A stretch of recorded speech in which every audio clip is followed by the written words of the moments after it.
یو خو په صوابۍ کې افسوسناکه پیښه شوې ده.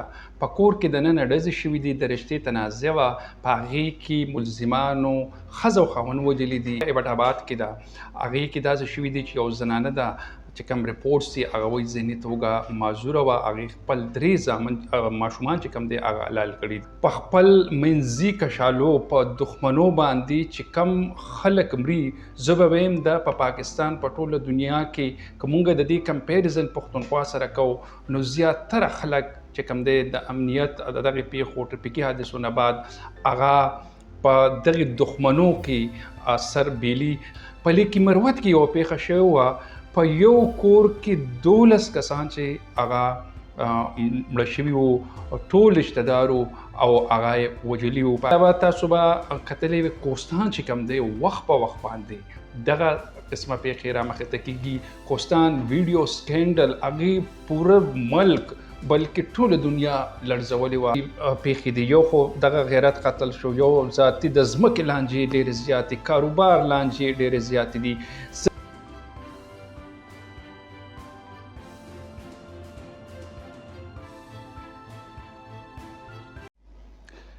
لرو بر کې درته هرکلی وایو ګرانو کتونکو، سیاست شو، امنیت شو، نورې چارې په هغې خو موږ خبرې اترې کوو، خو زمونږ په سماج کې په ټولنه کې څه داسې کمی شته، څه داسې مسایل شته، څه داسې لانجې شته چې د هغې په وجه باندې هره ورځ مرګونه کېږي، بېګناه خلک قتلیږي او هغې ته څوک پاملرنه نه کوي. دغې معاملاتو کې قانون هم خاموش وي او مصالحت هم په هغې کې مخې ته راځي. ما سره نن یو 2 واقعات دي.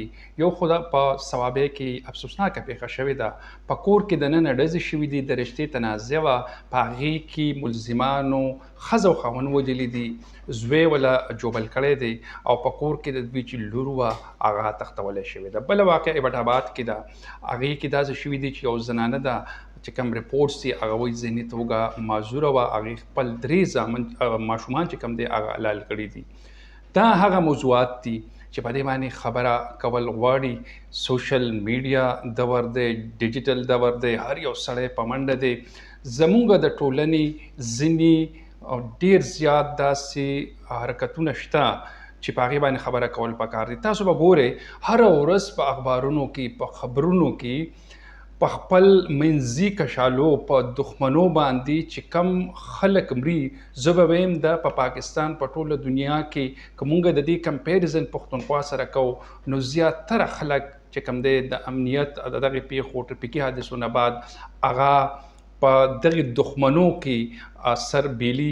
دغه دښمنۍ بیا تر همیش لپاره جاري وي، کورونه ویجاړ شي، د هغوی ژوند ختم شي او په کلونو کلونو باندې هغه ځای لا نه راځي. ما د صوابۍ دا خبره چې څنګه وکړله نو دا هم د رشتې یوه تنازع وه، دا مونږ په لوی نظر سره ګورو نو د غیرت په نوم قتل هم مونږ دې ته وایو. دغه شان که تاسو خیالي دا کال چې شروع کېدو په جنورۍ په وړاندې یا 2 نیټه وه، په لیکي مروت کې یوه پیښه شوې وه، په یو کور کې 12 کسان چې هغه مړه شوي وو، ټول رشته دار او هغه یې وژلي وو. په هغې کې 4 زنانه، 2 ماشومان او د کور 4 سړي موجود وو. دې نه علاوه تاسو به کتلی وي کوهستان چې کوم دی وخت په وخت باندې دغه قسمه پیښې رامخې ته کېږي.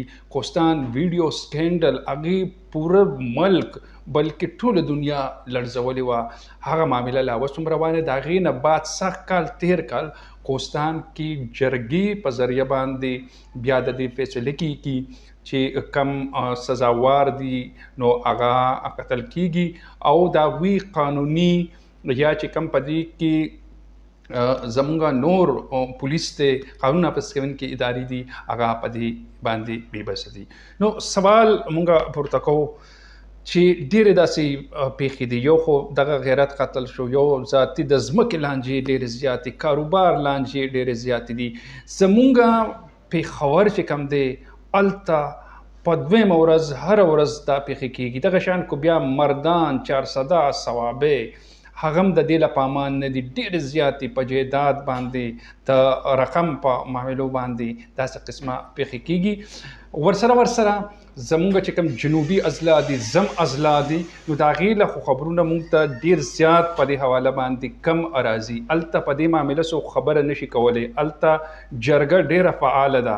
نو دا معاملې د هغې ځای له دا خبرونه نه راځي او دغه شان دا ځمکې چې کومې کشالې دي د غیرت په نوم قتل دی او کاروباري معاملو باندې دښمنۍ دي، قتل دی، هغه شان جاري وي. زه لږ معلومات د غیرت په حواله یا د رشتې تنازع په دې باندې شیر کوم. بیا به په هغې باندې یو وړه خبره کوو چې کوم انسان حقوق کمیشن اف پاکستان دی هغوی وایي چې تیر کال دا ریکارډ دي په 900 قتلونه شوي دي په ټول پاکستان کې او په دې کې زیاتره چې کوم دی هغه زنانه دي. په دې پیښو کې د خیبر پښتونخوا حصه په دې کې د ټولو زیاته ده. اوس راځو چې ولې په دې باندې عمل نه کېږي. قانون په دې سوی سږ کال په دې حواله باندې باقاعده قانون پاس شوی دی، خو چې کوم وکیلان دي هغوی دا وایي چې په دې کې مدعي رشته داران او پولیس وي. رشته داران مصالحت وکړي، جرګه وکړي، هغه وروسته شي ملزمان د سزا نه بچ شي. چې کوم پولیس دی هغه هم په دې کې مدعي هغوی کمزور استغاثې په وجه هغه کیس فالو نه کړي او دا معامله دغه شان پاتې شي. اخره کې دا خبره درته کوم او هغه دا ده چې د کاروبار جایداد دغه لانجې خو د رشتې په معامله چې کومې دا پیښې رامخته کېږي هغه دا دي چې نن سبا د سوشل میډیا دور دی، د هر ماشوم سره موبایل دی، د جینۍ او الک سره میټرک ته لا رسېدلي نه وي، هغوی په وټساپ باندې لګیا وي، په ټول خبرې اترې په دې حواله باندې کوي. د هغوی له مور او پلار کور والا ته خبر نه وي او ډېر زیات کیسونه چې رامخته کېږي هغه د دې په وجه باندې راځي. موږ داسې ډېر زیات کیسونه وکتله چې واده شوي جینۍ ښځه هغې باندې سره څوک تعلقات جوړ کړي، بیا په هغې باندې ما چې کوم فکر وړاندې کړه نو د دې په وجه باندې هم ډېر زیات قتلونه کېږي. یو دا خبره ده چې مونږه سوشل میډیا شوه یا زمونږه هغه فلمي ډرامو کې چې متاثره کېږو مونږه د دې له، نو زمونږه په نوجوان کول د دې اثرات شته. نن سبا د هر یوې ماشوم لاس ته موبایل راغلی دی، ډېر اسان دی هغوی په دې باندې دوکه کېږي او د دې په وجه باندې چې د عشق معاشقې کومې خبره شروع شي نو هغوی هغه یو رومانس کې لاړ شي، یو ځان له یو سوچ پیدا کړي او په هغې کې هغوی داسې فیصله وکړي چې هغه بیا زمونږ سوسایټي ته قبوله نه وي، رشته دارانو ته قبوله نه وي او په هغې باندې مر جوبله کېږي. خبره دا ده چې کوم مینه ده یا واده دی زمونږ چې کوم اسلام دی بالکل واضح احکامات دي چې دا په رضا باندې پکار ده، په دې کې د مور او پلار باندې هم ذمهوارۍ دي، دغه شان زمونږ د ټولې ټولنې ذمهوارۍ دي. خو خبره دا کوو چې کم ناهمواري پیدا شوې ده د موبایل په وجه باندې نو په هغې باندې خبرې اترې کول پکار دي.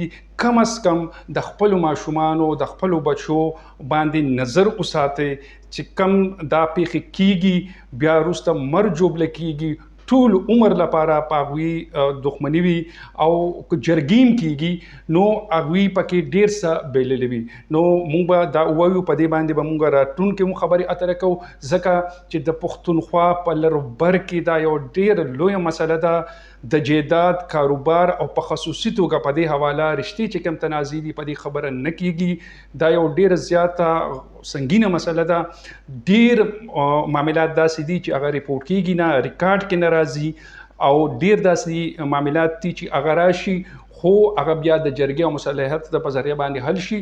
نو په دې ایشو به مونږ راتلونکي پروګرامونو کې خبرې اترې کوو.